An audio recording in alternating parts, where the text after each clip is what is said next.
One. Bore da I chi gyd a croeso i'r bwrdd iechyd Prifysgol yn Iron-Bevan. Good morning everybody and welcome to the Health Board and its public board meeting. Thank you very much for all turning up, and thank you for those who'll be watching us hopefully on our live streamed reception.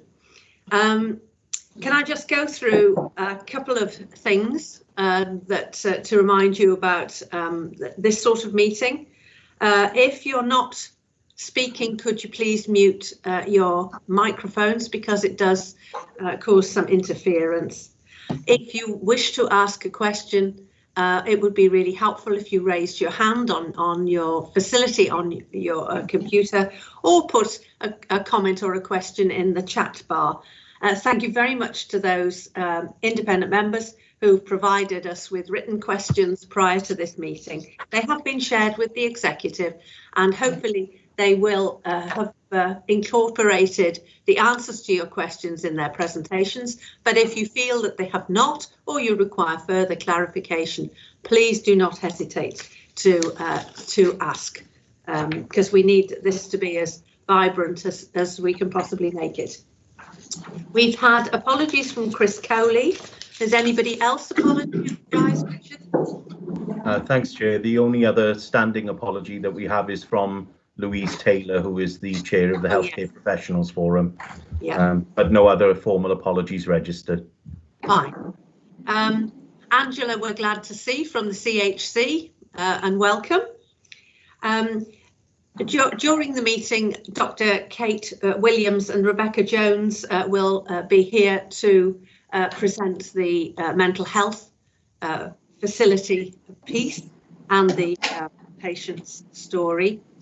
So are there any declarations of interest? Chair, perversely, it might be a non-declaration of interest, if there can be such a thing.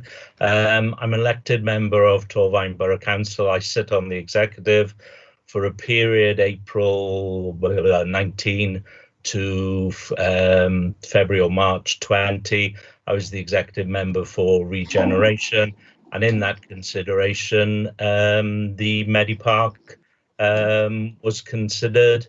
Briefings, etc., etc. No formal decision has been made by Torfaen County Borough Council, other than the Landfract for SAA will be part of the local development plan. So I don't think I've got a conflict of interest, either prejudicial or personal, but I can be advised otherwise. It would be my intention to speak on 4.3. Thank you, Richard. That's quite clear.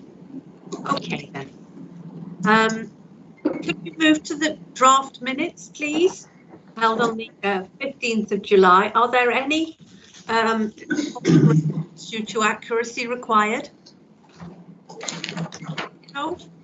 It seems an awfully long time ago, I have to say, but it isn't. Thank you. And the action log then, Richard, please. Just going off mute, sorry, Chair. All right. Yeah, it's very short action log. There are two actions that were noted from the July meeting, and the one is complete and the other is identified as part of our forward work programme in relation to the energy strategy and the update that you requested in 6 months' time following the decision to support the strategy. Fine. Are there any other issues that members of this board would like to raise on those minutes under the action log? No? Okay. Moving on then, report on sealed documents and Chair's actions, Richard. Thank you, Chair. This is the standard report to the board in relation to the use of the common seal of the Health Board in the last period, and also any Chair's actions that have been undertaken under the provisions provided by standing orders. There's been one use of the common seal as noted within the paper, and 8 instances in the last period where Chair's action has been required. In all instances, they've been supported by yourself, the Chief Executive, and 2 independent members. The common seal report is here for noting but the 8 instances of Chair's action are here to ask for the board's ratification of the action you took as Chair. Thanks. Thank you very much. Are you content to accept that and ratify? Yeah. Obviously, part of the Chair's action refers to the adjusted board governance issues.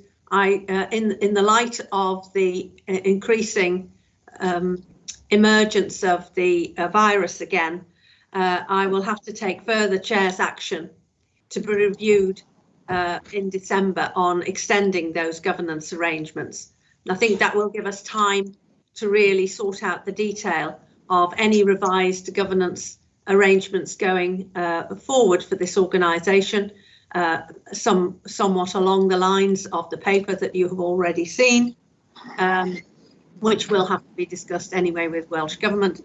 But I will be contacting you about Chair's action on the extension of the potential extension of the revised governance arrangements. Shelley? Sorry about that. I was on mute. That's all right. Yes, Shelley. I know we've had a conversation now, and we have had an internal audit report on the governance, which I know we haven't formally considered, but we will do. And my suggestion was that if we have, we could pick up any of the actions if we're going to, on the basis we will be extending counter arrangements, to make sure that we cover those areas that internal audits that we felt that we should address. Yes. I understand the structured assessments also in, but again, I would hopefully anything that we might want to roll in, we can at this stage, and obviously hopefully improve on what we've already got. Is that okay? Yeah, that's very helpful. And I think what we've agreed on is that at the audit committee on the 22nd of October, we'll have an opportunity to sort of discuss that in a bit more detail, to ratify, if you like, in detail. Okay. Thank you, Shelley. I think that's an important point to make.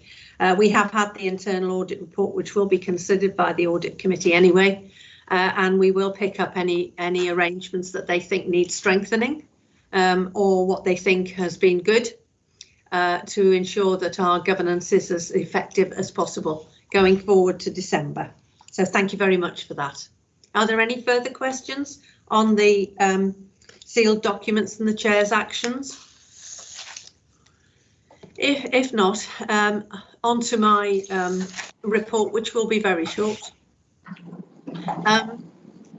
Obviously, everybody's arrangements are completely different during this time, but we have spent time ensuring that our colleagues with whom we are partners are updated regularly. So I've had regular meetings with the leaders of local authority to ensure that we are of one accord about the actions that are being taken, and they've been extremely supportive, I have to say. We've also had 2 meetings of the Regional Partnership Board, looking at a review of the governance, or the start of the review of the governance of that organisation given its extended powers, and looking at the use of ICF and the transformation funds. And I'm delighted to report that the government has agreed to an extension of those funds for a further year, which is really important, because we need to thoroughly evaluate the schemes which is being done to ensure that we're all apprised of what actually made a huge difference to individuals within our communities, and what did not provide value for money, so that we can have a discussion about what continues and what should be stood down. We have had a meeting of the Collaborative Leadership Group, which is the NHS group, looking at joint planning across Wales, and you will see that they have taken on board the Major Trauma Network and the Centre and the spoke arrangements, together with the emergency ambulance transport, to make sure that these are working well. And you will see from the WISC notes right at the end of your pack that the Major Trauma Network went live in the middle of September, which is really good news. We have been, Chair and Chief Executive have been interviewed by HIW in the light of the problems that occurred for maternity services in Cwm Taf Morgannwg Health Board. It was a very positive interview. The feedback that we've received to date, not in writing, but verbally, is positive.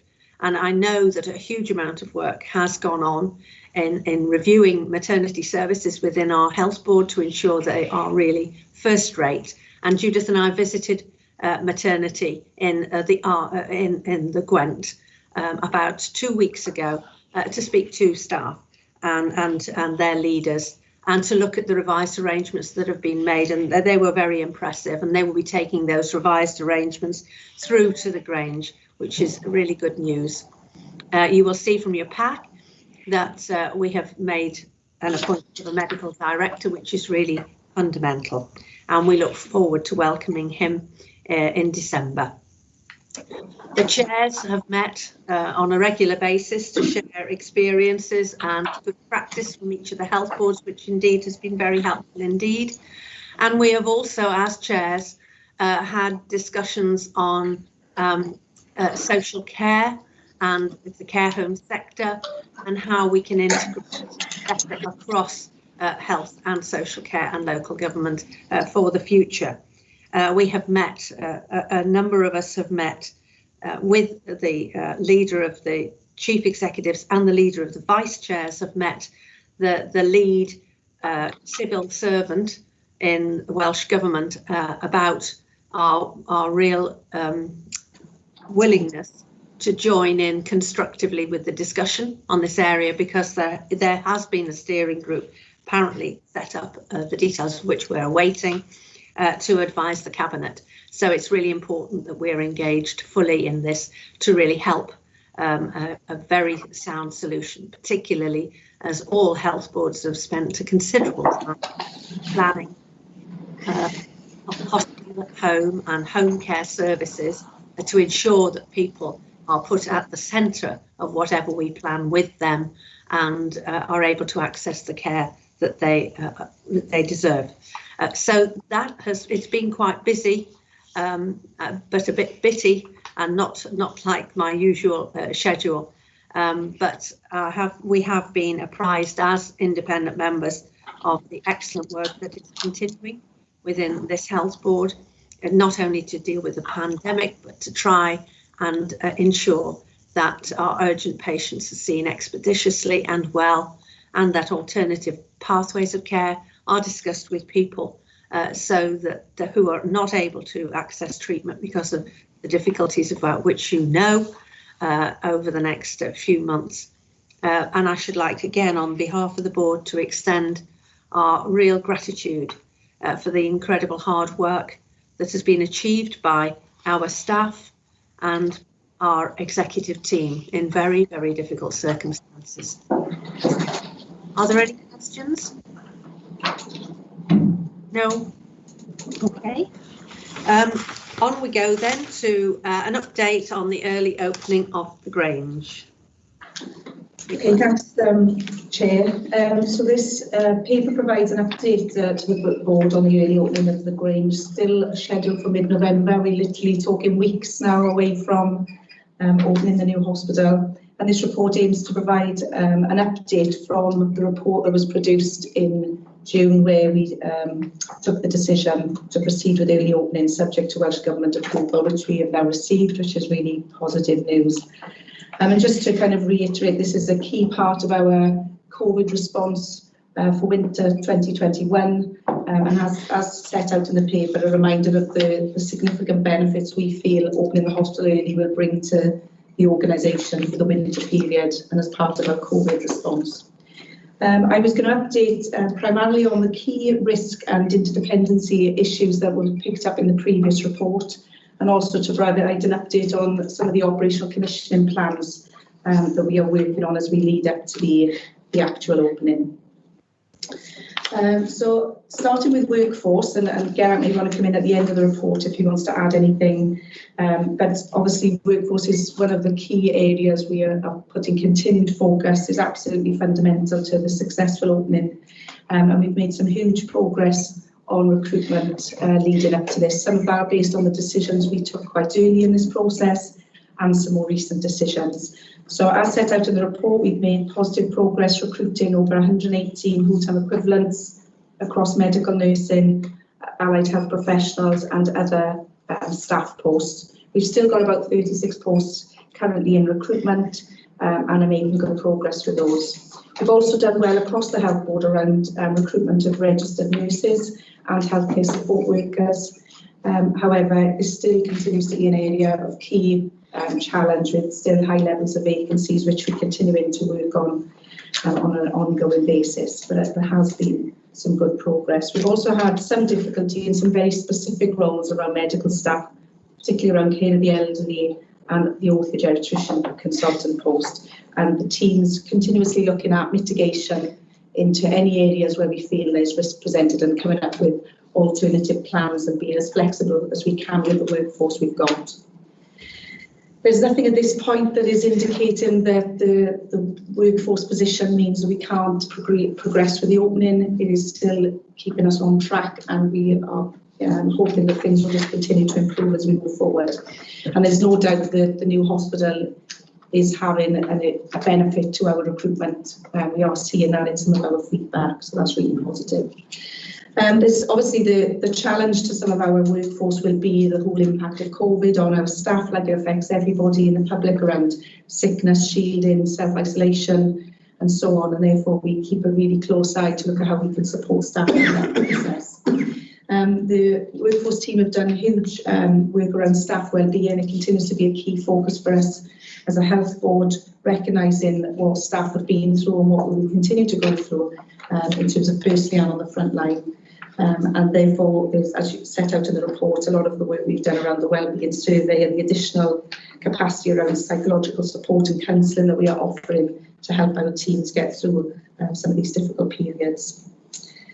Lots of work going on around job planning, as you know. Lots of consultants have been working on new job plans, but some of this is more particularly in the interim around our rotas and making sure our rotas are deliverable as we continue to make progress around the broader job planning work that is an ongoing piece of work.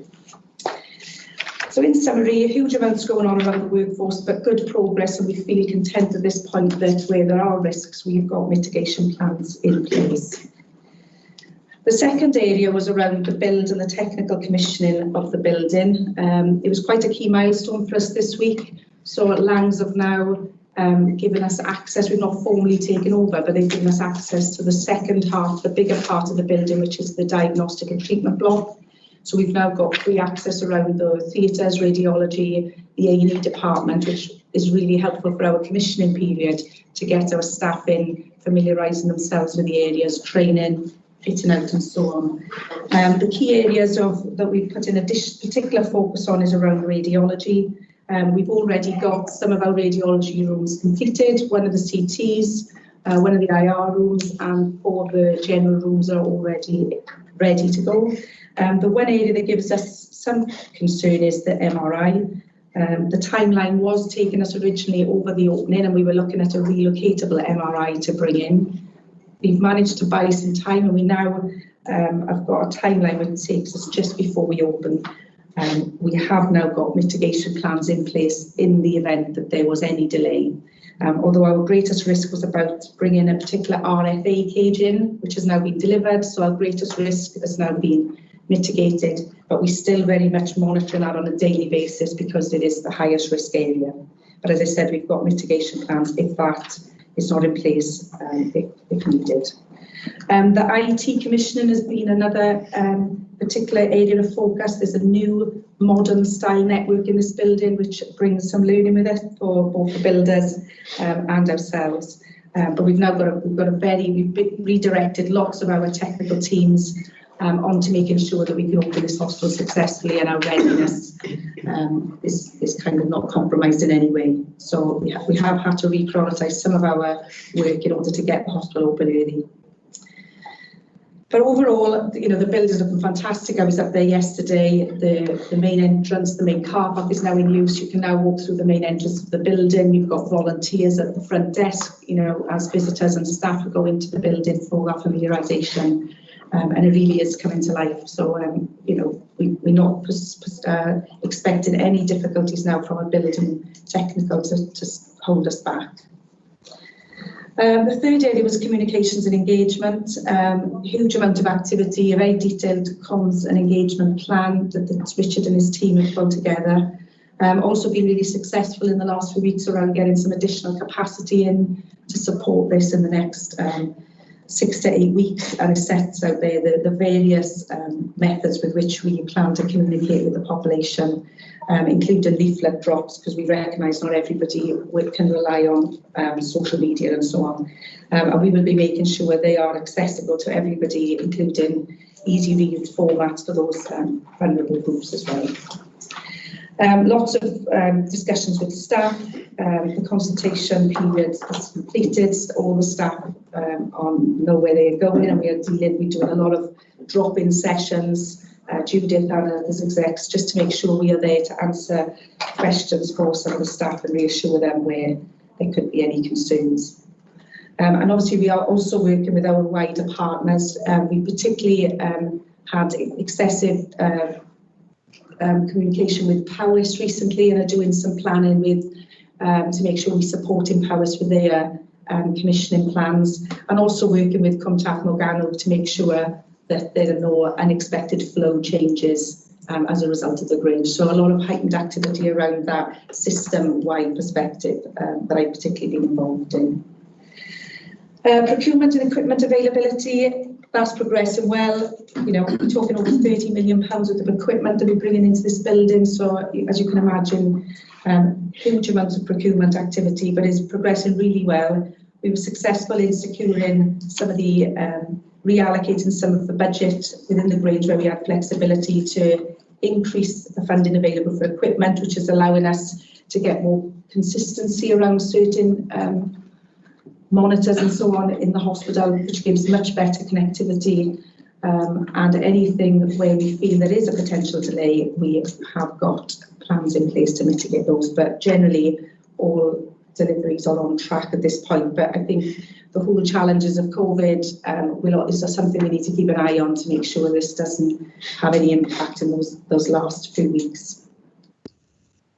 Intersite patient transport, I know we had a further paper on this at the board in July where we signed off the plans for intersite patient transport, and that's been continuing to progress well. There are regular senior meetings across with WAST and ourselves and EASC to make sure that everything is in place. Glyn has been taking the executive lead on this.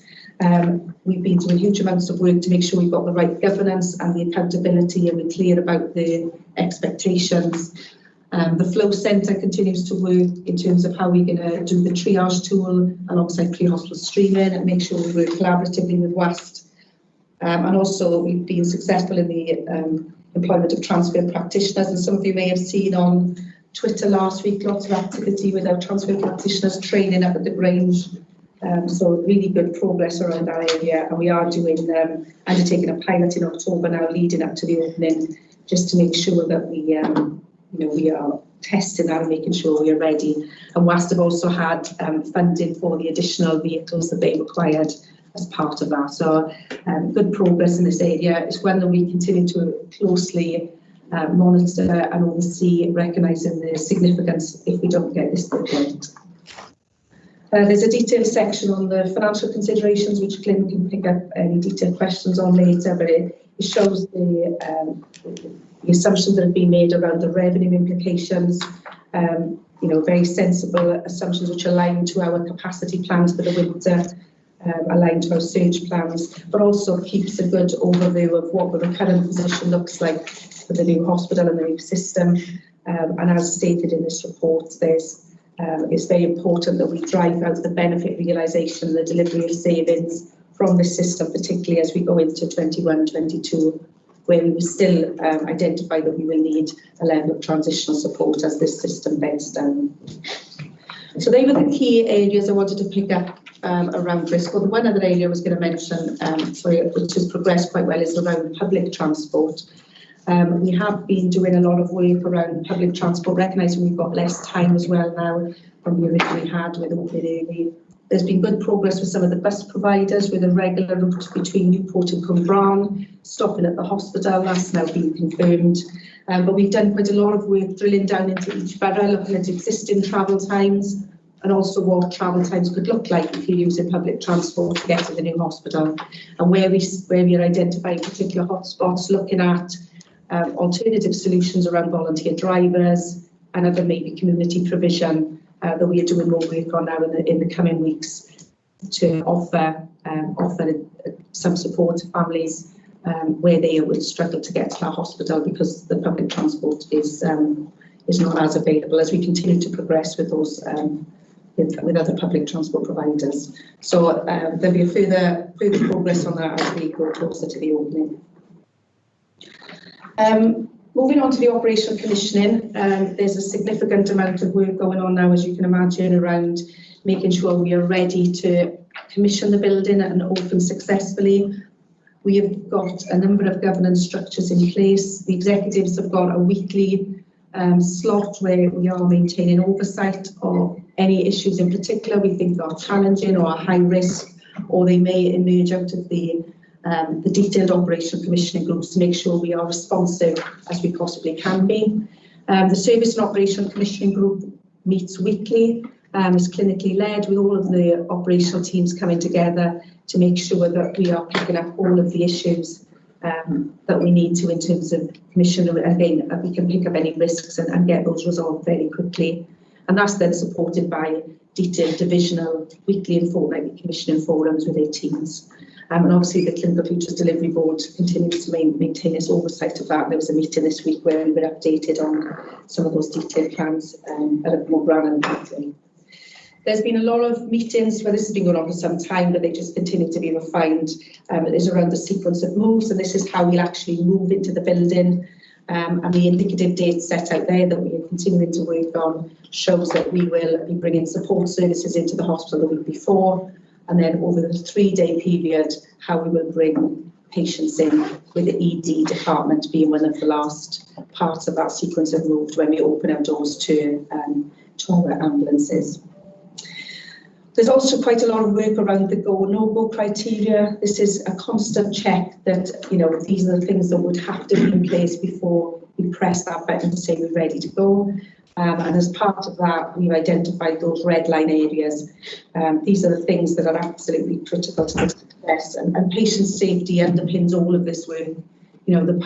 Our paramount focus is making sure this hospital is safe to open. So for each of these red line areas and for each of the detailed go, no go, we've got kind of risk owners where that person takes ownership of making sure any issues are raised and resolved. And we are currently just working through and finalising the command and control process, recognising we need to link into our current structures that are in place for COVID and how we make sure that we complement them as we bring in a new site. And again, as I mentioned, clinical co-site safety is of paramount importance as we work through this operational commissioning process. So that's a high-level flavour. I know it took a bit of time, but just shows the significant amount of work that is going on to get us ready. We recognise there will be some things that we will continue to work on beyond November, because we are opening this early as part of our COVID response, but we are in a very strong position and feel confident that we are on track to open in mid-November as set out. Thank you, Nicola. That was very comprehensive, and I think that I was very pleased to see the very thorough countdown and risk analysis contained in appendices 1 and 2. I think they were very helpful in clarifying the issues that you're grappling with at the moment. And of course, we must thank very sincerely the Welsh Government for both the authority and the revenue and capital monies to allow us to undertake this initiative, without which we would have been in a parlous state, really. Are there any questions?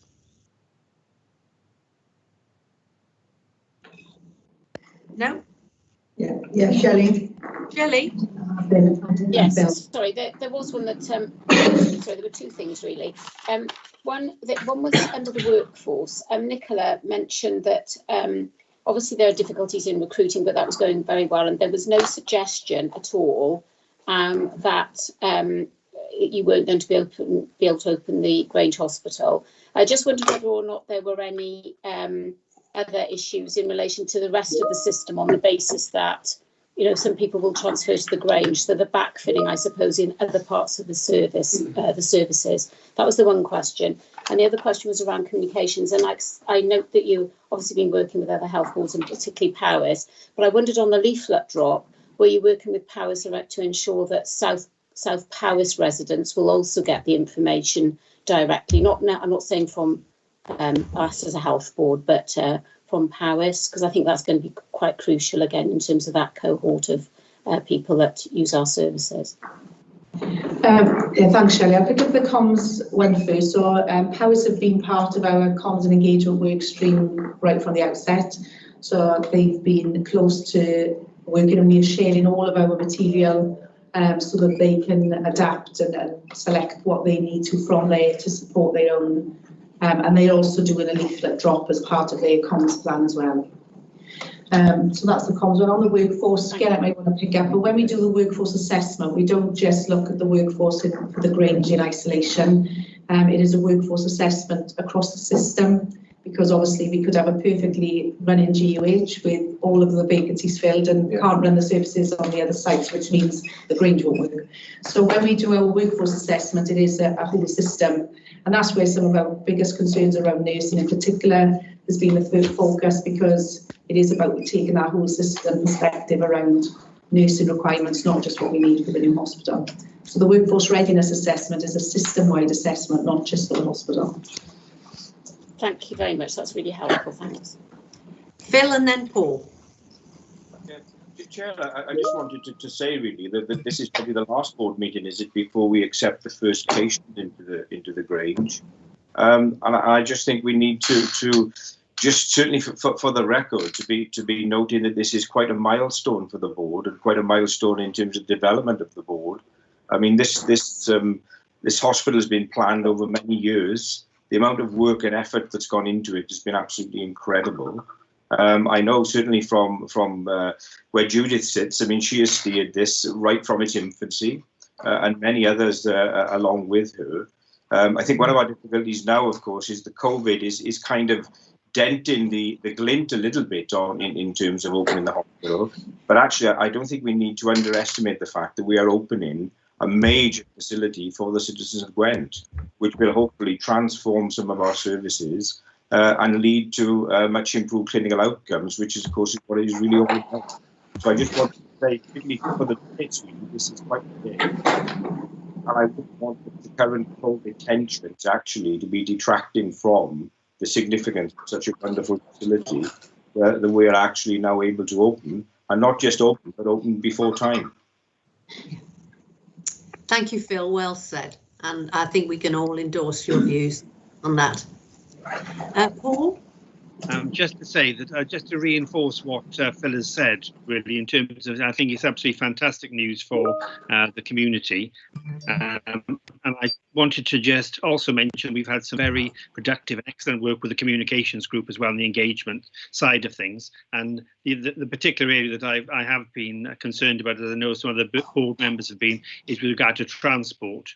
And I'm very pleased with the progress that's been made. And in particular, there's going to be a leaflet drop to all homes within Gwent, and interestingly, Shelley's point earlier, because I raised about Powys, to make sure we've got good communication there as well. So hopefully we'll have a good story to tell shortly with regard to transport as well. Thank you, Paul. Tish? Thank you, Chair. My question is about well-being of staff. I know that there's a small proportion of staff that are self-reporting as struggling, and clearly we do want to and are supporting staff who are experiencing difficulties. I'm just wondering if someone could just expand a little bit on that. In particular, I'd like to know, do we have any feel for whether there are other interventions that we can provide to staff to support them better during this period? Geraint? Yes, thank you, Chair. Stay with us a moment. Hang on. Hang on. Sorry. Is that better? Is that better? Yeah. No.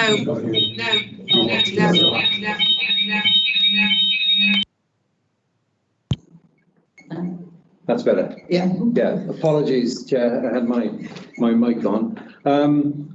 Yeah. So I think, Tej, in response to your question, it's difficult to be specific about the 12% and whether they actually access psychological support.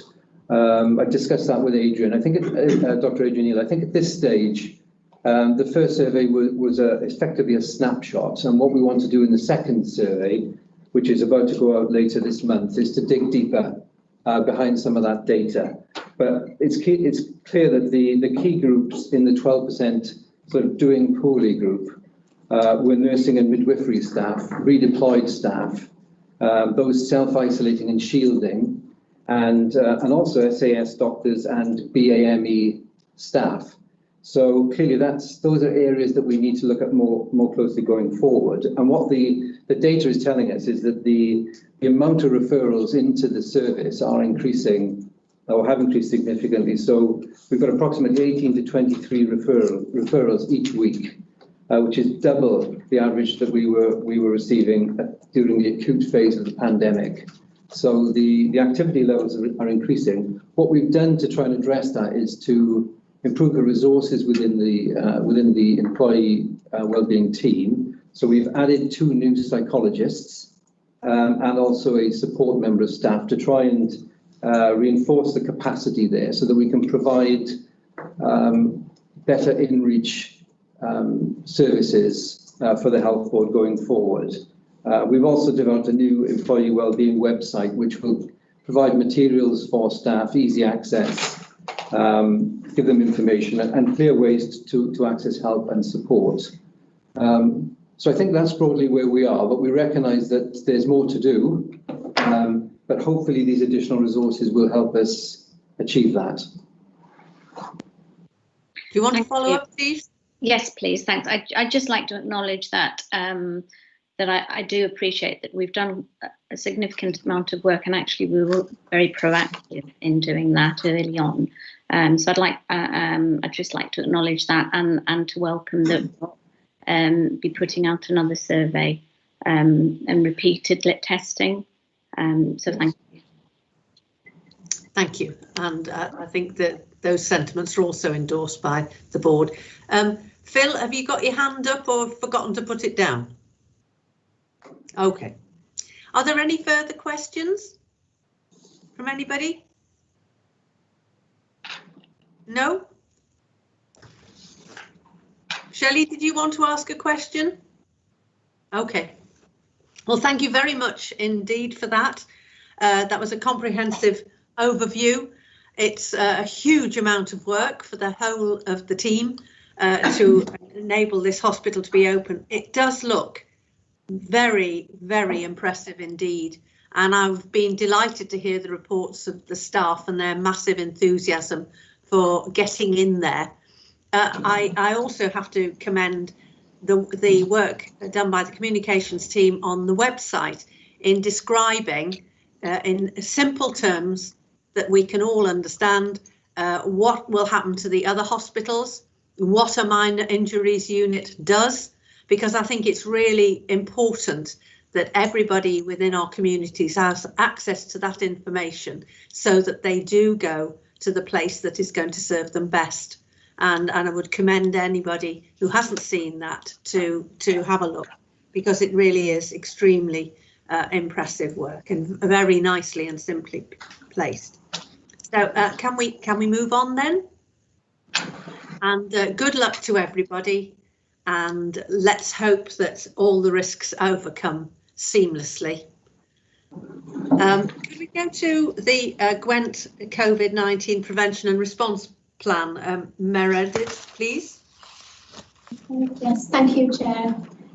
So this paper provides information to the board on the Gwent COVID-19 prevention and response plan, which has been developed and approved by the organisations which comprise of the Gwent Local Resilient Forum and also via the Gwent Strategic Coordinating sort of group.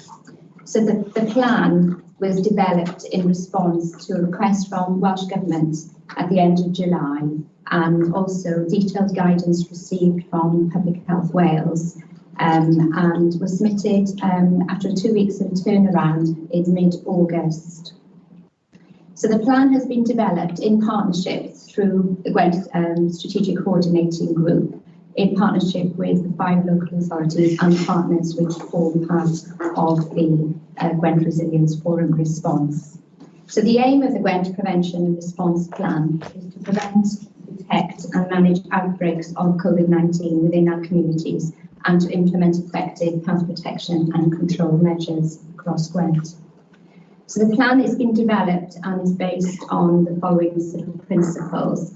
Of the primary responsibility is to make the public safe, build on public health advice and expertise, and use a systems approach in this response. Be open with data and insights so everyone can protect themselves and others. Build consensus between the decision makers to secure trust, confidence and consent. And follow well-established communicable disease control and emergency management principles. So the plan, which is in detail in the appendices, so outlines an approach that covers the surveillance, information and data, drawing from epidemiological insights and data from Public Health Wales, as well as service data from the Test, Trace and Protect and local authority intelligence around enforcement and prevention activities. The plan also has a chapter on sampling and testing, which summarises the Health Board's testing plan, and then outlines approaches to responding to clusters or incidents, which will be responded to in line with Welsh Government's Outbreak Control Plan for Wales, which is a multi-agency partnership plan that has been in place for a number of years and reviewed in June this year. And also responding to communication approach, utilising the multi-agency coordinated comms approach through the Gwent Resilience Forum Will and Reform Group. So at the time of the submission of the plan, it was an iterative process that was agreed for its development, and the plan that was submitted was agreed that it would be strengthened in response to further local and national approaches. And the initial sort of plan is currently being updated as well to reflect both the Welsh Outbreak Plan for Communicable Disease and also the Welsh Government Coronavirus Plan for Wales, which was published on the 18th of August. The further development of the plan will be taken forward by the Gwent Resilience Forum and in particular members of the Gwent Strategic Coordinating Group, and there's a task and finish group set up under that forum who are actively revising and developing and strengthening the plan. Today, really, board members are asked to support that the Gwent RF Prevention and Response Plan, and note the plan will be taken forward to the SCG structures, and also note the publication of the Coronavirus Control Plan for Wales. I'm happy to take any questions. Thank you very much, Mez. And can I commend the teams for turning around and producing such an excellent document in such a very, very short time, which has had a fulsome endorsement from Public Health Wales, who have overseen on behalf of the government this exercise throughout Wales. I think it was, given all the work that's had to go on, it's been remarkable that you were able to turn this round in such a short time and come out with such a good result. So it showed you were well ahead of the game, really. Are there any questions to Mez about this? Pippa? Thank you. Yes, I can only add to what you've just said in terms of turning it around so very quickly. The one thing that I didn't see in the paper, and I have really a question around, is discharge of patients to care homes, non-COVID patients, as it were. If we have any problems in care homes, do we have any specific plans around the discharge of healthy people into an environment where there are positive COVID cases? And if so, how are we going to handle this? So, Pippa, I'll take that, Chair. It's Nick. So we have a clear policy with all of the care homes that if they have a positive case, then they can't take patients back into their home who are either negative nor positive for a period of 28 days currently. There are discussions ongoing about the ability of those homes to take the patient back if they've got adequate and specific isolation facilities to enable a safe return of somebody to their particular home. We have put in place provision for those patients to be moved to other sites or locations whilst they await return to their normal place of residence, and have been using Ysbyty and Iron Bevan in Ebbw Vale to support patients on that sort of journey currently. We're also working with a number of the local authorities around providing, I suppose, respite or spaces within current care home capacity to again support someone before they need to return to their normal care home place. So, but in simple terms, if the home has a positive case, they cannot take people back within 28 days of that outbreak. Thank you, Nick. That's really helpful, and I guess what it answers for me is I was concerned that there would be a blockage in the system because we couldn't move people. So you've really reassured me that we have kind of temporary places or the opportunity to explore temporary places. So that was really what I wanted to understand. So thank you very much. Thank you, Pippa. Tish? Thank you, Chair. Can I ask a question about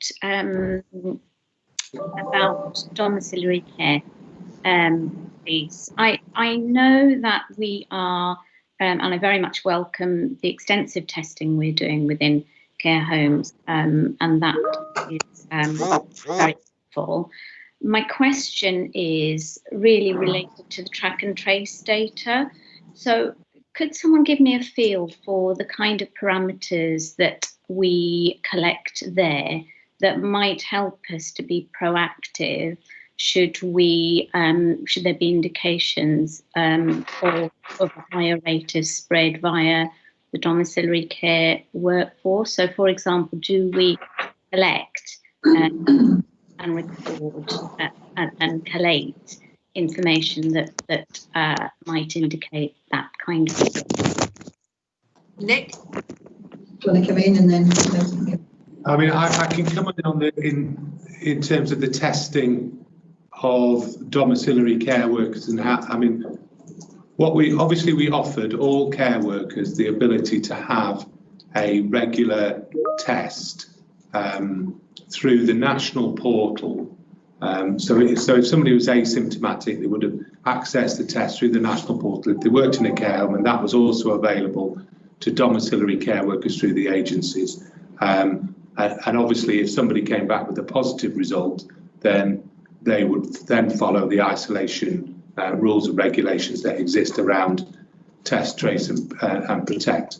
And there are a number of incidences over the past few weeks where a number of domiciliary care workers have tested positive and gone into isolation. In terms of the collation of data from test, trace and protect, I'd have to defer to Mez because she has a better knowledge of that than I have. Mez? Okay, yes, so thank you. So in terms of test, trace and protect, so any positive cases that come through to the service are sort of interviewed in depth by the tracers, and that covers both social contacts as well as any work contacts or caring sort of contacts. And as part of that sort of process, we would identify whether individuals are in the caring sort of profession and deal with accordingly. We would also then identify who their contacts are, and then they are contacted and asked to sort of isolate. In addition to that, we, as part of the service, it looks at how we identify cases and how we link them to clusters, and which then helps us to understand where the spread of the virus is at that time. Any cases we sort of pick up which are maybe outside of the cluster or can't easily attach to a cluster where they might be isolated sporadic sort of cases, we do selective backward tracing on those to understand where they might have got the virus from, and also that might help also identify wider networks or unidentified positive cases. So the TTP service is, developing and further work around that, around how the database can be further sort of progressed to flag systems across regional approaches. But within Region Gwent, we do have a data cell that actively looks at that work to identify individuals who might be working with vulnerable people, so we can put additional safeguards in place. Thank you, Mez. Anything further, please? Thank you. It was just that does assure me that there is that higher level, if you like, of analysis of the clusters. So that's good to know. Thank you. Thank you. Paul. Could I first of all, I think, pay tribute and thank all those involved in the Gwent Resilience Forum, because it's been superb team working across Gwent with all the agencies, stakeholders and emergency services. I think recognition of that superb work, because I think that's appropriate. Could I ask a question about education in schools and COVID, and where teachers and in terms of the testing regime with regard to schools and what's happening there, and what advice is being given to head teachers with regards to if any pupil has COVID, etc.? Okay, yes, thank you. In terms of schools, so the Education Department and the local authority, together with Public Health Wales and the Environmental Health Leads, have been providing direct support to schools, and there is a standard SOP have been developed for education across Wales. Basically, that for any child who is unwell, if they're taken unwell in school, they are taken to a room where a teacher obviously will have over PPE, and parents are asked to come and get them immediately. But also, if the child is unwell, parents are asked to make sure they keep children at home. And then in primary schools, the main approach is working in bubbles, and schools have been asked to follow guidelines and plans that have been given to them in terms of how to function around the bubbles, and also outside of the class bubbles. Strong advice really for school staff to make sure that break times and where they might be in terms of having food at lunchtime, etc., that strong social distancing is sort of adhered to. In terms of testing, there are a small number of testing packs for schools in Wales that they can actually give to parents in the event that parents are unable to access a test. But locally, we're also working through the Local Resilience Forum for teachers to be able to access testing through Rodney Parade in Gwent. Thank you. Peter, would you like to add anything to that? Just on Mez's final point, there is as part of our arrangement for all key workers in our community, that we have a direct referral route to testing at Rodney Parade, so they don't have to go through the UK portal, and they just are referred in, and we can book them a test almost on the same day, which is a much more immediate response for those key workers. And that would apply to any member of staff working in a school environment. Thank you, Peter. Sorry, Chair, I have my hand still up. Oh, fine. Okay. Are there any further questions on this?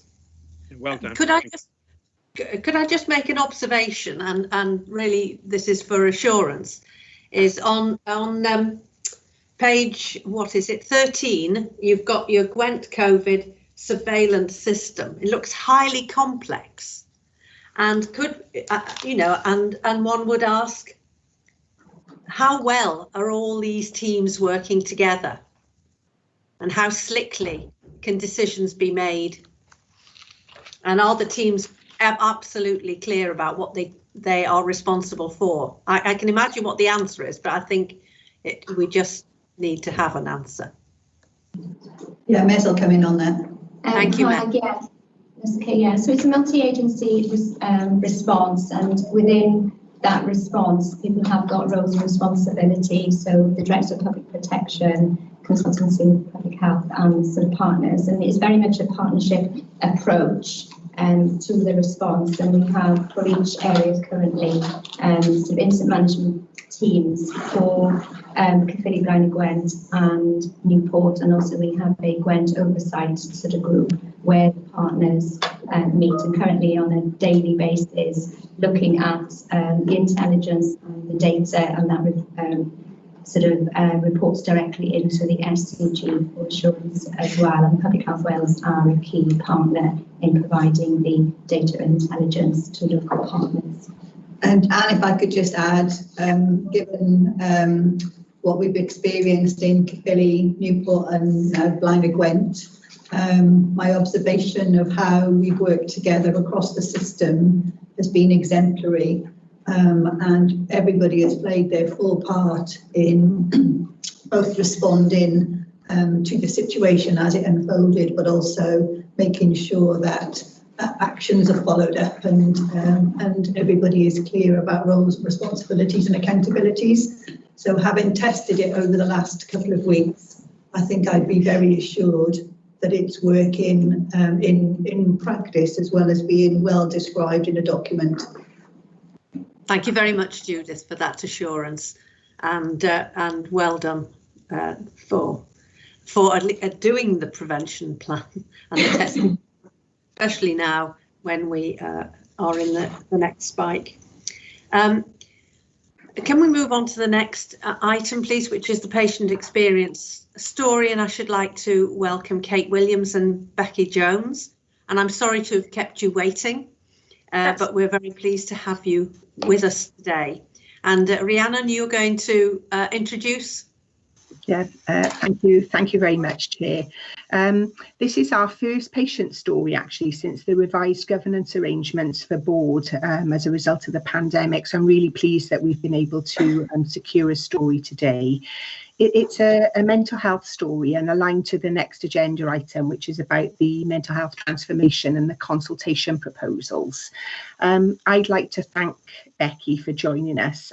She's kindly agreed to share her experience of working with our intensive management service. This is still a relatively new service, which has been funded by the Mental Health Transformation Fund. She's supported by Kate, who you've already welcomed, Chair. Thank you. Additionally, I'd like to welcome Ian Thomas, General Manager for Mental Health, and Michelle Fawkins, who's the Divisional Nurse for Mental Health, both of whom have joined to support Becky and Kate. But additionally, if there are any questions about the service, then the team will be willing to answer them. So welcome, Becky, and over to you and the team for your story.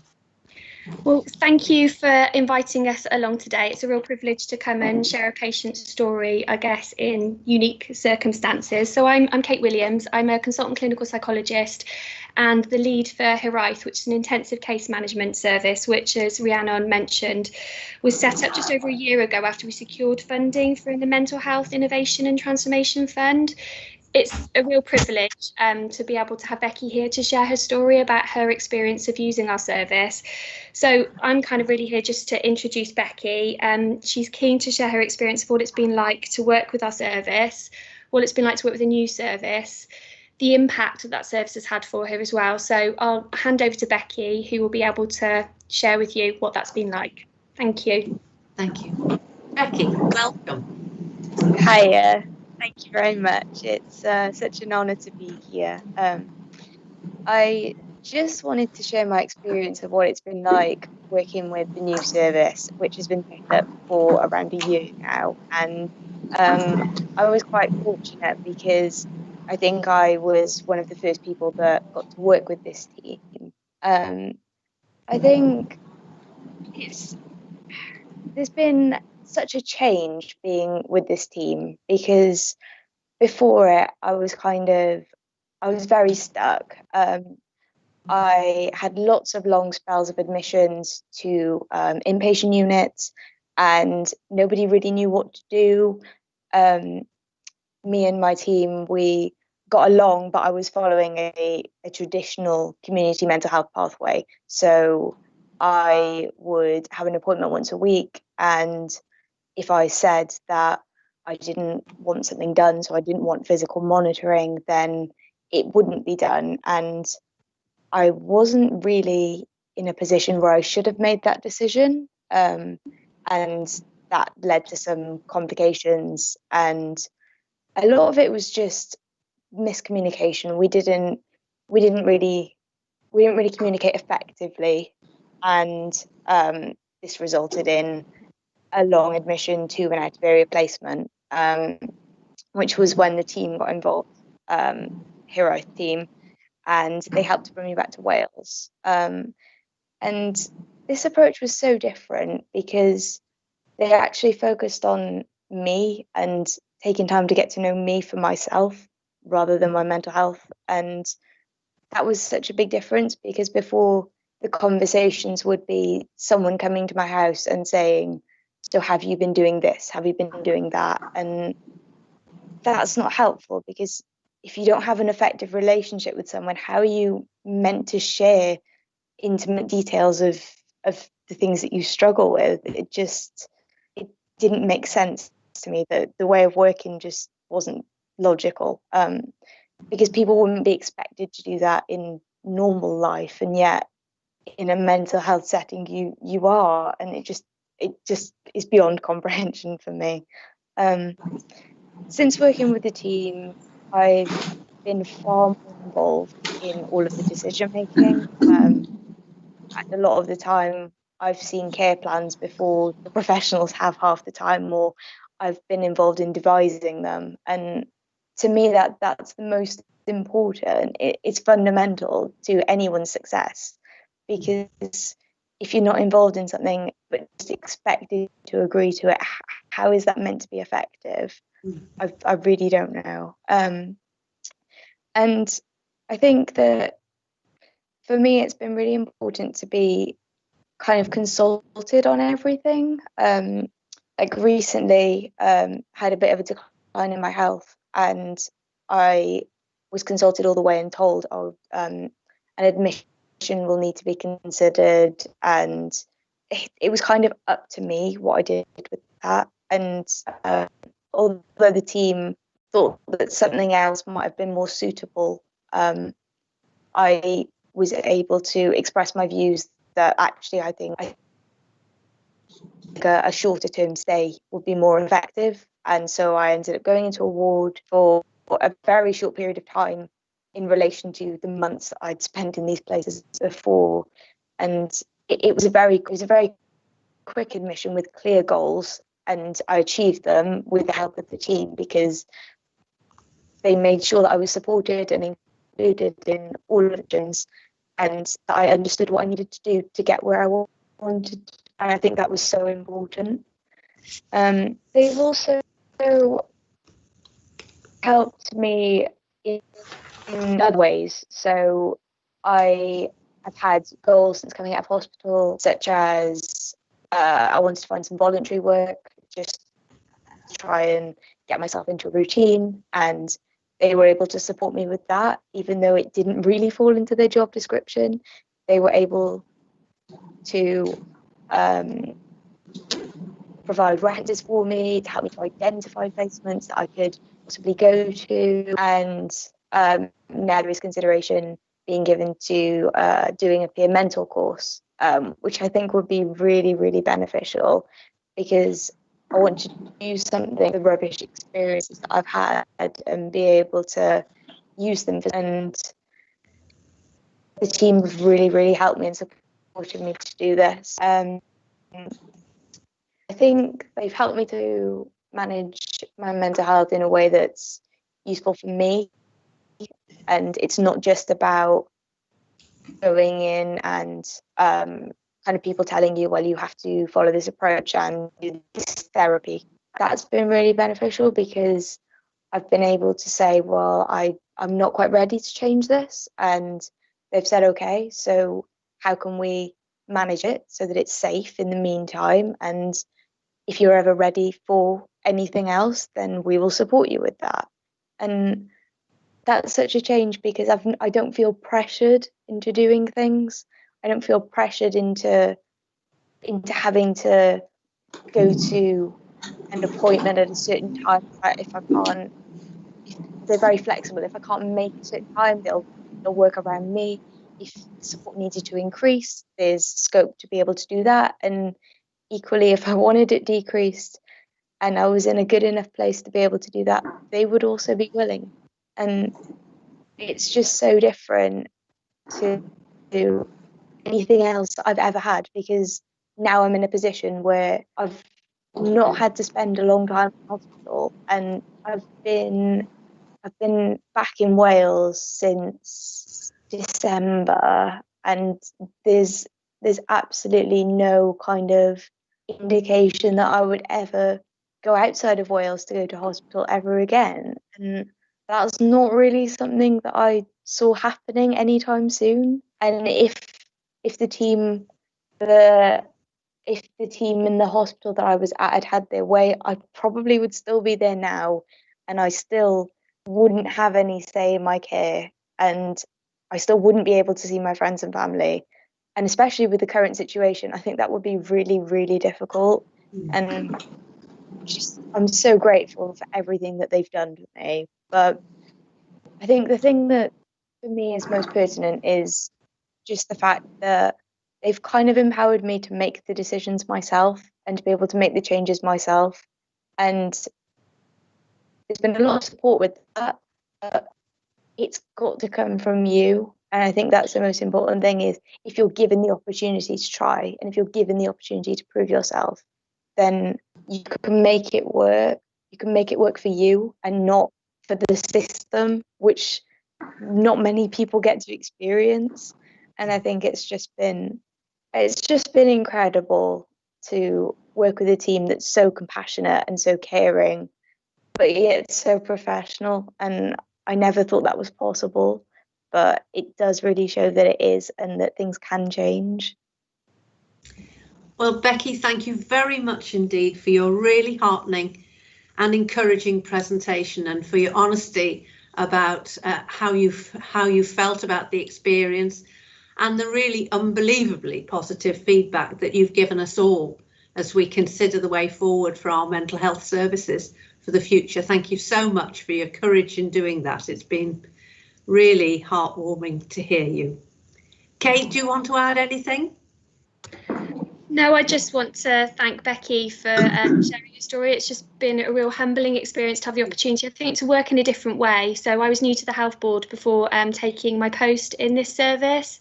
So it's just been a real privilege to work in a way that's allowed us to be more flexible. And I guess Becky named it beautifully, just working collaboratively and in partnership with the people that we're supporting. Just Becky talked to me previously about, making her goals our goals, and often I think mental health services, for whatever reason, end up having their goals needing to be the person's goals. And we've learned a lot from Becky, as much as I think she's talked about how we've supported her. So it's just been a real privilege. Thank you. Rhiannon? Thank you, Chair, and Becky, thank you so much. I think that the story really does epitomise the whole purpose of Care Closer to Home, our whole approach to co-production and a person-centred approach, as well as the work that we're doing with Care Aims and what matters to me. So I'm really humbled to hear your story, and thank you. I have got a question for the team, if that's okay, Chair. Yeah. And it's just about that whole approach, which is very different to hospital-focused admission, and what's clearly been very successful for Becky. And just how much work have we needed to do with the mental health teams and our staff in terms of that shift and changing culture to approach to co-production, and whether that's been an easy journey or whether it's taken a lot of effort. Thank you. It's taken a lot of effort to shift culture. I think what's been difficult is that I think for various reasons, traditional mental health services have got stuck in, I guess, a pattern of trying to keep doing the same and expecting a different result. And I think one of the things that we've tried really hard to do is to think about doing things differently in order to get different outcomes. And I think there's lots and lots of challenges that people experience that make it difficult for them to do things differently, to feel comfortable with therapeutic risk taking. So it has been really, really difficult. We're really lucky that Division are totally in support of what we're doing. So that's been helpful in terms of trying to develop culture change. I think we're part of the way there, but I think there's still a long way to go in terms of shifting the culture and just allowing a different option for people who don't fit within traditional mental health services. Thank you. Are there any further questions? If not, can I thank Becky and the team and wish you continued success with the improvement in your care and well-being, and every success for the future. And thank you very much indeed. Thank you. Thank you. Thank you. Right, well, on to mental health transformation. Nick. Yeah, thank you, Chair. That is all I can say. Well, indeed, I've got no chance, have I really? No. Although I think in some respects, I think what's just been said epitomises exactly what we are trying to do through the whole person, whole system transformation programme that this paper that's before the board today sort of talks about. And if we could get the same level of positive outcome and positive response to all of our services on the back of the work that we intend to do over the next 2 or 3 years, I think that would be, you know, a great success and certainly then give us the opportunity to hear more and more of those sorts of patient stories. So board members will be aware that back in July this year, the Mental Health and LD team presented to the Planning and Strategic Change Committee a proposal around the transformation of all of our adult mental health and LD services. And this was very much a whole system, whole person transformation programme. And the programme set out a number of proposals to transform the services over the next 3 to 4 years and incorporated the development of a specialist inpatient unit for adult mental health and LD patients, which would incorporate a number of our services, including crisis, a PICU, and low secure services. You know, traditionally we've looked at individual services and moved to sort of change and transform an individual service on an individual basis as we move forward, and we've been successful in some of that over the past few years. You know, and you've just heard a story about one of those transformations that we've used the service transformation and service improvement funds that have come from Welsh Government, ring-fenced over the past 2 or 3 years to put in place a number of changes to services. What we're now proposing is, in effect, a complete transformation and improvement programme for the whole of our services, and to use that and aid us in the development of a business case to build a specialist inpatient unit. So it is proposed within the paper that you've got that we move to a public engagement and consultation exercise across the Health Board in order to secure the public's understanding and engagement in that whole transformation programme. And the broad scope and the model of the key developments is laid out as part of that engagement and consultation within the paper. So the paper that you've got in front of you as part of the board papers today, which is the Transforming Mental Health Services in Gwent, is the proposal around the approach that we will take with engagement and consultation, and we're seeking the board's approval to go out to commit to that engagement and consultation over the next 14 to 16 weeks. It's suggested that we take a programme approach to engagement and consultation and focus on the whole system and not individual service changes. And the design of this engagement and consultation process is completely consistent with NHS service changes in Wales, and follows some of the models that we've followed previously in things like the Clinical Future Strategy for the whole Health Board. We've already presented this approach and the model and the proposed transformation to the CHC's executive meeting on the 26th of August, and they've endorsed the approach and have asked us to proceed with a 6-week period of engagement followed by an 8-week period of consultation. Within the scope of the programme, we're looking at enhancing a range of services right through from the foundation tier through to all of those patients who have complex needs and will be supported by inpatient services. It strengthens the provision of our mental health services from primary care through inpatient services, crisis, and a range of support support services that exist within the community. We have a well-established approach to the management of consultation and engagement, and we will use this as the basis of the programme of activity which is laid out in the paper that you've got. We do, however, need to think differently within the context of the COVID-19 pandemic and the challenges that faces in order to launch a consultation both virtually and physically for people to be able to engage in that process. And so there are a number of features that we are likely to use as we move forward.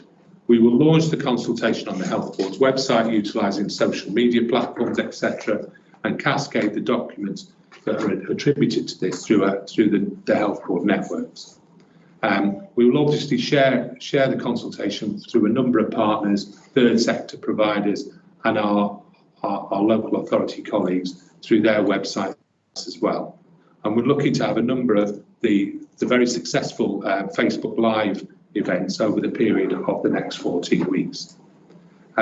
We aim to cascade all of the documents that we've got through our well-established networks and reach out to all of those who support services, whether it be third sector, housing associations, or those within the integrated wellbeing networks. There will, however, be no public meetings. However, we are looking at opportunities to hold virtual online sort of public meetings, whether they be through sort of virtual coffee mornings, or I think as one of our independent members suggested, through a Zoom process or similar events. And obviously we've got the Facebook Live approach, which is probably very similar to a sort of Zoom public meeting. We aim to make sure that all of the products are available and fully consult with the public on the proposed service changes. And within the pack, you will see that there are a number of changes that we anticipate as a result of the consultation. We talk about the development of hub-based models for primary mental health services and the introduction of psychological wellbeing practitioners, which we're currently trialling within our primary care services. We're going to seek to centralise the crisis assessment function and develop assessment and recovery wards that cover the whole of Gwent, resulting in single assessment and 3 recovery wards. As colleagues will be aware, we are proposing to develop an outline business case for the provision of a low secure unit as part of a new specialist inpatient unit, which would incorporate our current PICU and Section 136 suites, and also some of the new specialist inpatient services that we don't currently provide. We'd also seek to move TLAF and Learning Disabilities Unit from Llanfretford Grange to the new specialist inpatient unit, and the movement of the crisis assessment unit from Tallygarn into St Calix in the first instance, and ultimately into the new specialist unit. So we've laid out the sort of ambition of our programme. It is extremely ambitious and will completely transform the delivery of adult mental health services across Gwent. The paper sets out the scope, approach and potential timeline for the period of engagement, and we hope to come back to the board at the conclusion of that engagement and consultation period to present the sort of final service model and progress through to an outline business case for the development of the specialist inpatient unit. So I'm asking the board today to agree the scope of the engagement and consultation process, the content of the materials which you've got as part of that consultation, and the process that we've outlined to be followed, and then obviously to agree to receive the outcome of that consultation and engagement in a few months' time, probably as we enter the new calendar year. Happy to take questions, Chair. I tried to cover some of them that we'd had earlier, but I'm sure there will be others.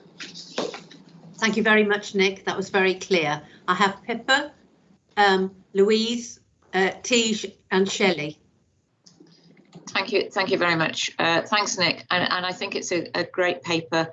I I really think to me, it looks like a great approach to look at the whole of the service rather than just kind of looking at things piecemeal. I just have one question around the consultation. I was really pleased to hear that you've taken COVID into consideration in thinking about how can we engage with people in the most effective way. My only question would be around the results of the consultation. With COVID very much on people's minds, whether or not their answers might be skewed by the current circumstances, and how can we account for that in the fact that when we're looking at transforming the whole service, we're not looking at transforming it during COVID, we are looking to transform it for the future. And so how can we ensure that we make sure that we actually get results that are looking 5 years into the future and not just reflecting the current circumstances? Yeah, I think that's an extremely difficult question to answer until we start to see the outcome of that engagement and consultation. I think that what I would hope is that we pick up the good and the difficult from what we've experienced over the last 6 months and potentially over the next 6 months in terms of the progress that we've made with virtual and non-face-to-face consultation and how people can access services without actually physically going to them, which has given us a lot of good lessons and provided us with a number of challenges, but it's probably shaped the way in which we look to provide services closer to people's homes and also to make it much more interactive.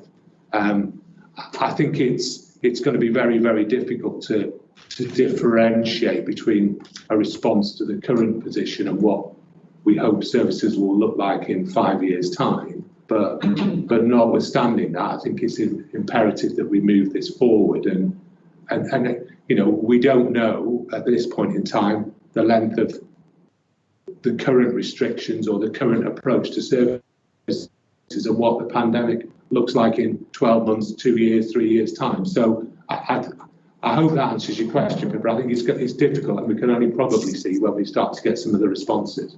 Yeah, and actually, of course, that's what I expect. I guess I just want to be certain that you kind of have that as a general awareness around the responses that you might get, because that's it's just about making sure that we are aware that we possibly should be differentiating, which you've really reassured me. So thank you very much, Nick. Thank you. Could we have Louise, then Tej, then Shelley, then Emrys? Okay, thank you, Chair. In and out of Bevan, we have a small team of learning disability nurses that currently work on the wards in the Royal Gwent.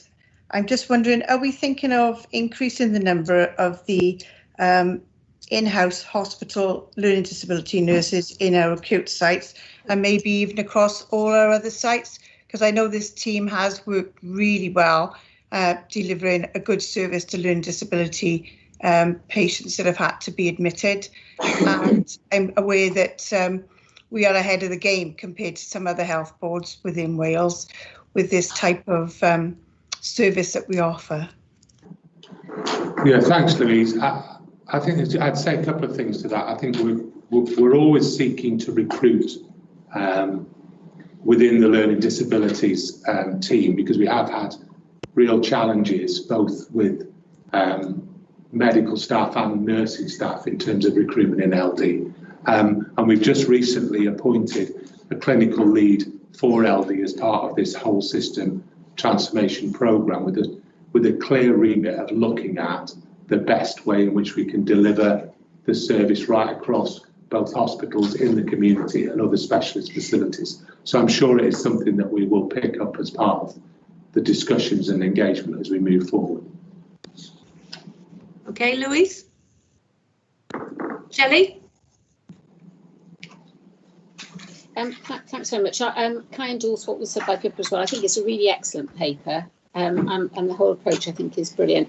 My questions, Nick, You mentioned earlier, it was me that suggested the use of Zoom. It is slightly different, the proposal that I would have, because I've been involved in. It is like a virtual conference, but with workshops. So the difference between that and a Facebook Live is that people actually are able to interact. So I know might not be possible, but I do think that's something that should be considered, because it's extremely, effective, and particularly in terms of the co-production approach. So that was just to sort of clarify that. On the introduction on page 163 of the actual document itself, again, I'm asking a question about the residents of Powys. I'm assuming that Narrow and Bevan don't provide mental health services to Powys, and that this consultation won't be covering them, because obviously at the moment it does refer to Gwent patients. So I think just clarify that. The other thing was on the low secure unit, Nick, I wasn't quite sure if we'd actually finalised where the location was going to be. I appreciate that most of the services are, if this proposed goes through, would go to Lamfrector, but again, if we're able to just confirm where we are with the low secure unit. And the other question was, or not question, it was just comment about the crisis house, which is on page 184 of all books. Again, I think sounds like an absolute fantastic development, and I just wondered if you could just give us a little bit more information about what that is, where it is, how many patients it would support, staffing, that sort of thing. Not a huge explanation now, but just a bit more feeling for what it does. Okay, so I'll try and pick up those in order, Shelley. So in terms of the Zoom conversation, I think it's a really good idea, and we'll certainly look to incorporate that in the way in which we engage with the public generally. Because I think it is something that we need to consider, and all of those sort of approaches would be useful. I think your second question then was about Powys, and no, this covers. So this consultation covers Gwent residents. I think in terms of the low secure unit and the specialist inpatient unit, that it is something that would potentially impact on residents of South Powys should they wish to place or commission places from that unit as we move forward. But at this point in time, it is a Gwent service, because we were originally asked to consider a regional solution to the low secure unit, and it was felt by other local health boards that they did not require that provision. In terms of the crisis house service, so this is it's been in development and discussion now really since about sort of March of last year. We did look to develop a crisis house ourselves, but have subsequently gone out to procure from probably a third sector provider the provision for a crisis house, which provides accommodation for those residents who present in crisis and gives them a respite for a specific short period of time, and provides the support that they need to get themselves back, either back to their normal place of living or as an interim whilst they seek other services. Partly due to the COVID pandemic, the procurement has been delayed somewhat. We were seeking to get this up and running. It's probably about now, but we're probably about 6 months away from concluding that. The current provision is to look at about 6 bedrooms in that provision. We have been looking specifically around the Newport area. So we'll be able to give you an update probably the next month or two in terms of where we've got to with that. Have I covered all those questions? The only question was about the location of the low secure unit. That was all. If that had been sorry, yeah. So we've yet to determine the location, and ultimately, if it is a change of location, we would have to consider that as part of the engagement and consultation process anyway. So I'm anticipating that during the process of the next 14 weeks, we'll start to firm up those options and use the opportunity that's afforded us in this engagement and consultation to consider the most appropriate location for that unit, so that once we get to the production of the OBC for the LSU, we'll be in a clearer position about what that location is. Ian, did you want to add something to that? Yes, Chair. Only to say that we've, as part of the outline business case, we've just appointed healthcare planners, and the first task that we've asked them to undertake is to help us develop an option appraisal on the sites, different sites for a low secure unit and specialist inpatient unit. So, thank you. Thank you. Tiege, then Emrys. Thank you, Chair. Apologies, my whole system crashed. So I don't know if these comments have been made by anybody else, but I just really wanted to welcome the plan and its depth and scope. We have seen it before, but I think it's very comprehensive, and I'm particularly pleased to see the amount of effort that has been put into the foundation tier, the support tier, and I think that that is clearly the beginnings for many people's journey. So I'm pleased to do that. Second thing is that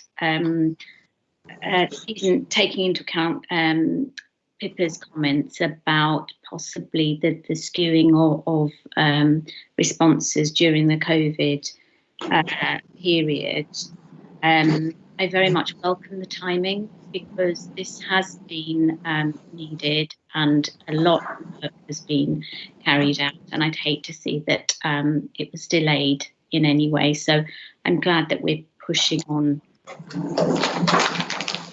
about engagement, and again accepting that we are going to have to engage in a different way. I think it is also it's noteworthy that engaging in a different way and via digital means does offer the opportunity to some people who wouldn't engage normally through our traditional methods, and I think it's very helpful for those people to have a voice where they may not have taken part in the past. Thank you, Tiege. Emrys? Just want to make one comment, Chair, and one question. In relation to my comments, it's noting what colleagues were saying about engagement and consultation. I think one of the most important things we must note here is that what is being proposed does reflect national strategy for mental health from inpatient through to community services. So it's not a new model, it's in line with national policy. It's more about how we implement the model and what the views are of the people who will be using it. The other thing I would just say, though, is that, because I'm quite excited about it, to be honest with you, is that it's a very well-informed paper that tells us clearly, describes the system, and it helps us to understand what's going on from community through to specialist inpatient services. And as I said, it's going to be a great new modernised or further modernised model of care in our patch. The only other point I just wanted to mention, I know there's a few questions asked about crisis services. I chair the National Crisis Care Concordat, and one of the things I would say to you is that the model that has been developed within Gwent is also a model that others are looking to learn from as well. So it's just to give colleagues comfort that the model that's been developed is seen as also as a quite exciting and a new method of working between the different agencies. My final point is really around a question, is picking up on Tiege's point really around the foundation services. Obviously, we've picked up a lot around the mental health needs of people during COVID, and we also know there's a changing case mix that's coming through mental health services. So I suppose my question would be is that what controls do we have in place to assess the types of needs that are coming through our system? So I think it's a very fair point, Emrys, and we've got two elements of control, because obviously we've got the referrals from primary care into the primary care mental health services, and how we monitor both the volume and the acuity of those referrals in. And I know Ian and the team have done a lot of work in shaping our capacity and response to that, how we can help patients navigate the system more effectively.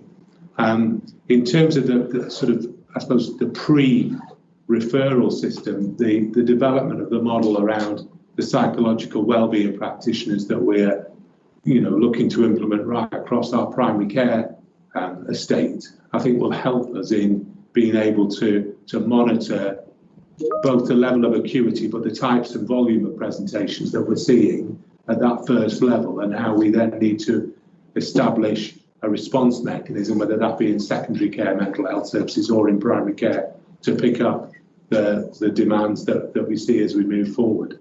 So I'm hoping as we get into the latter part of the autumn and early winter that those things will be in place to allow us to be able to monitor that, the level of demand and what that demand looks like. Thank you. Yeah, thank you. Paul?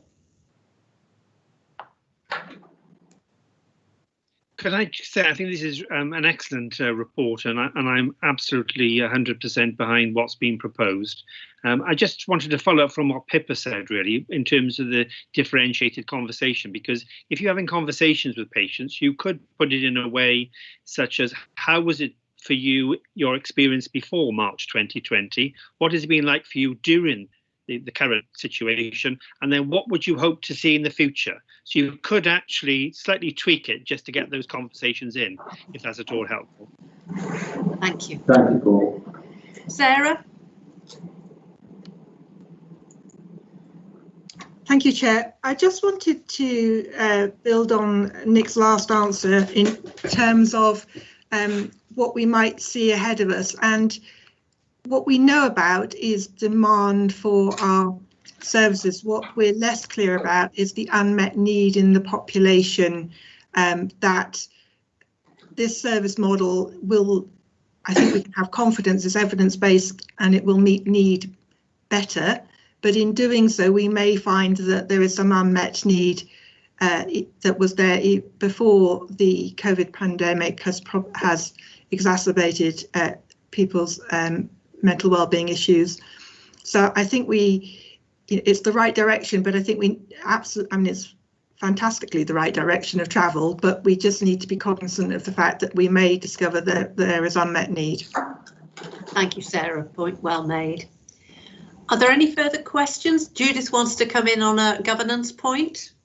Thank you. It was just to clarify what the timetable will be, because it's very important that there is a break between the engagement and the move into formal consultation. So clearly, move into formal consultation is a matter that would need to come back to the board, and the board would need to sign off the proposals and the consultation documents. And you'll see in the timetable for engagement and consultation, that's quite clear in there. But I just wanted to bring that to board members' attention. And clearly, as we move from engagement to consultation, one of the things that we'll be considering is how effective the engagement process has been at gathering the views of service users, and both ourselves and the Community Health Council will help us to give a view about whether that engagement has been thorough enough that we can then move confidently to consult the public on changes as a result of that. So I just wanted to make clear that today this won't be the last time the board sees this until the end of consultation. There will be a touch point as we move from engagement to consultation, because I think that's really important, and that is reserved for the board as well. Thank you, Judith, for that clarification, which we endorse. Angela, are you content on behalf of the CHC? Absolutely. We received a full presentation from the unit, and we're fully behind this. What I would say is it's really important to engage with the people who are not digitally enabled. And many people don't have IT, so it's really important. We've had those discussions with the division already. And we'd also like to work with the division on the questions to make sure that it is open as possible, to make sure that the engagement is really effective. Thank you, Angela. So I just have one question, which is an assumption. If we are transforming our services, including Tier 3, I assume we've been in dialogue with our tier 4 providers so that they understand how we'll be changing our services and how we can interrelate with them in a more effective way. I think some of that has progressed, Anne, and I think it will progress further over the next few months as we start to develop the model. Fine, thank you. Thank you for that assurance. So are we happy as a board to agree the scope and processes that have been outlined in this paper and to go into a time of engagement? We will then see the paper again as a consequence of that engagement. Yes? Thank you. Okay. And I like the idea of ideas we'd like to share. It's far less bombastic, isn't it, really? Okay, the Satellite Radiotherapy Centre, Nicola. Thanks, Chair. So this paper just summarises the draft and the outline business case that is included in the supplementary papers and sets out the case for the satellite radiotherapy unit to be based at Neville Hall Hospital site. This has been a project that's been ongoing for some time and is one of the 4 key projects that form part of the Transforming Cancer Services programme led by the Lindra NHS Trust. It forms a critical part of the solution to increase radiotherapy capacity for South East Wales to meet future demand, and it's quite critical that it comes online in advance of the new Lindra Cancer Centre in order to do that. This business case has been done in joint collaboration with Lindra and is being taken to both our boards this week with the intention of doing a joint submission to Welsh Government following that. It's important to just reinforce that it fully aligns to our clinical future strategy and our cancer strategy in terms of providing care closer to home and our future plans for Neville Hall to become a key location for the delivery of cancer therapies, including chemotherapy, radiotherapy, outpatients and general supportive care. Obviously, that would be outside of the surgical treatments of cancer services, which will continue to be delivered either at the Grange, Royal Gwent or at YYF, for example, in Brest. So this is around the therapy end of cancer services. The case for change is very strong as set out in the OBC, and there were 3 options considered in this case, which were agreed with Welsh Government, which is providing additional radiotherapy capacity at Neville Hall in a satellite unit, putting the additional capacity as part of the Lindra Cancer Centre, or we would have to outsource to other providers, which would result in some form of external commission to England or private providers. So they were the 3 options considered, and the investment objectives are set out in the paper as well, particularly around providing access to quality and safe radiotherapy that gives the best outcomes, making sure we've got sufficient capacity to meet future demand, improve patient care and staff experience, and to ensure we provide capacities and facilities to support the delivery of higher education, research, technology and innovation. The case for change, as I said, is set out in the strategic case, and there's a lot of evidence in South East Wales which shows that we have got a lower than average take-up of radiotherapy. Lots of the feedback from the clinical teams is around some patients take a choice not to undertake radiotherapy because of the travel impact and the huge commitment it is to do daily visits down to the centre in Cardiff, and a significant part of our population could be met locally in this. It involves a £30.2 million capital cost, which is primarily to deliver 2 linear accelerators and a CT simulator, which enables the radiotherapy to be delivered there. There is a high revenue cost identified in the paper, but this relates to the cost of delivering additional radiotherapy treatments, which, as set out in the paper, is a cost we will need to incur as a commissioner if demand kind of presents in the way that has been predicted, whether that is trying to find additional capacity at Lindra, as I said, or at external providers. So it's a cost of delivering the additional activity we're predicting rather than a firm cost. And the contract in place with Lindra is that we would only be charged on what we actually use. So if radiotherapy demand is lower than we predict, then the cost would come down. There are some transitional costs set up in order to as we lead up to the project. And the benefits case in the OBC is set out, which strongly comes out as the preferred option to have a satellite in terms of the benefits to the population in terms of increased radiotherapy, as well as reduced travel and other benefits. So it's a very strong preferred option, which has also been tested with optimum bias and sensitivity, and is very robust as a preferred option. The outstanding, once we've got the OBC agreed and submitted to Welsh Government, we have been working closely with the other commissioners in South East Wales in terms of Cwm Taf, Powys and Cardiff Vale, and the finance colleagues have been working together as part of a commissioning collaborative group that's in place in terms of doing the due diligence on the financial assessment in particular. We will then take this to the a collaborative leadership group that's in place now in the region, chaired by Len Richards, to get that regional support for the OBC alongside its submission to Welsh Government. The last point I wanted to raise is there's further work being ongoing around looking at how we can improve sustainability. This is particularly around how we can make the building as carbon efficient as possible, and some recommendations have come up from the supply chain partner, and it's quite a standard process to now take that in parallel with Welsh Government, and those improvements, if supported, will be built into the full business case. So the milestones is to get approval today for the OBC to be submitted to the Welsh Government, assuming Belindra sign this off tomorrow. Enabling works are required for early next year to enable us to demolish certain buildings to get things moving on the site.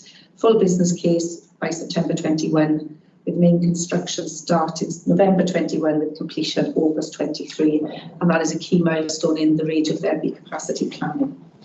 So that's a quick overview of the OBC, and I'm looking for the board to approve the submission to Welsh Government. Thank you, Nicola. We have seen the original case for this development previously, but has anybody any questions? Paul? I just wanted to say I think it's an excellent report, and I totally support the what's being proposed. I think that what this does mean is a joined up approach with regard to cancer services and therapies, the satellite provision locally, which will enhance patient sort of services, which I fully support.